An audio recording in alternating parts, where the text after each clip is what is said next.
Bonjour à tous et à toutes. C'est avec un grand plaisir de vous retrouver en cette nouvelle année 2021.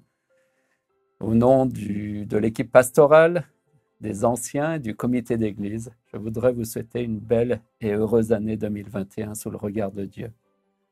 Nous vous souhaitons une année bénie avec le Seigneur, qu'il puisse nous fortifier, nous faire du bien durant cette année, que nous puissions vivre aussi de nouvelles expériences de foi, afin que nous puissions grandir et être édifiés par son Esprit Saint.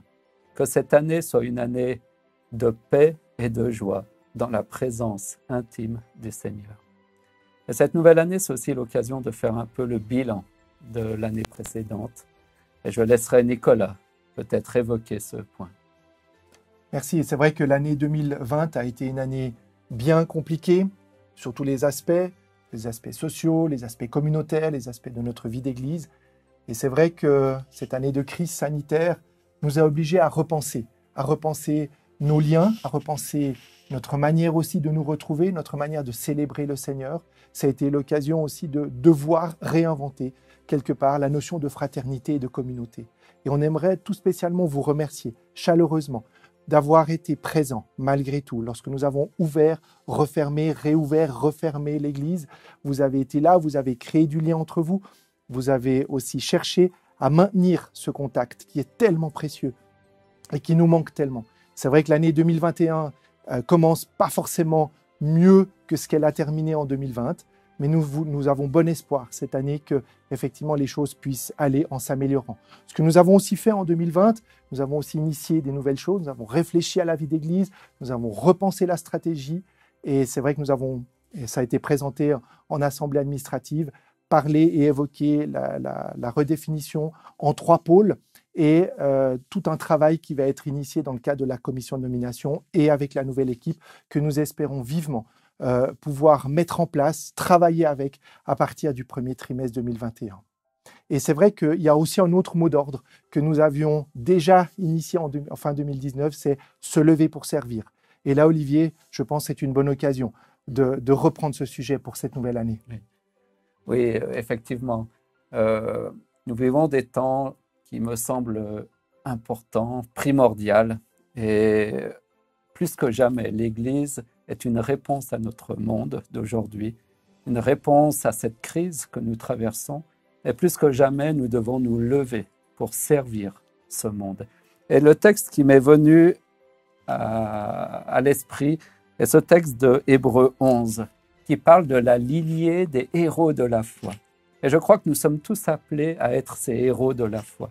Oh, ce n'étaient pas des gens extraordinaires, c'était des gens simples, modestes, mais qui, par la foi, ont su aller de l'avant, ont su se lever et servir la cause de Dieu et la cause de leur peuple.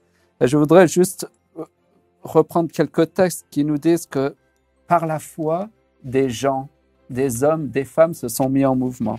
Par la foi, Abraham partit.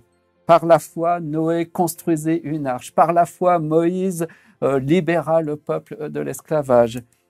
Et Paul fait toute une liste de héros de la foi à laquelle nous sommes appelés à participer. Et que dirais-je encore dans Hébreux 11 au verset 32 ? Car le temps me manquerait pour parler de Gédéon, de Barak, de Samson, de Jephthé, de David, de Samuel et des prophètes qui par la foi vainquirent des royaumes, exercèrent la justice, obtinrent des promesses, fermèrent la gueule des lions, éteignirent la puissance du feu, échappèrent aux tranchants de l'épée, guérirent de leur maladie, furent vaillants à la guerre, mirent en fuite des armées étrangères.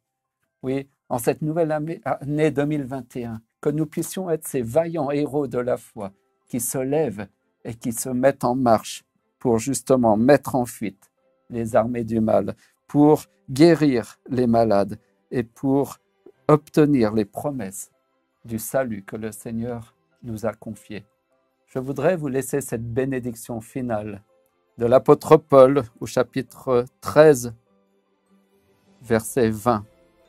Que le Dieu de paix, qui a ramené d'entre les morts le grand berger des brebis, par le sang d'une alliance éternelle, notre Seigneur Jésus, vous rende capable de toute bonne œuvre pour l'accomplissement de sa volonté.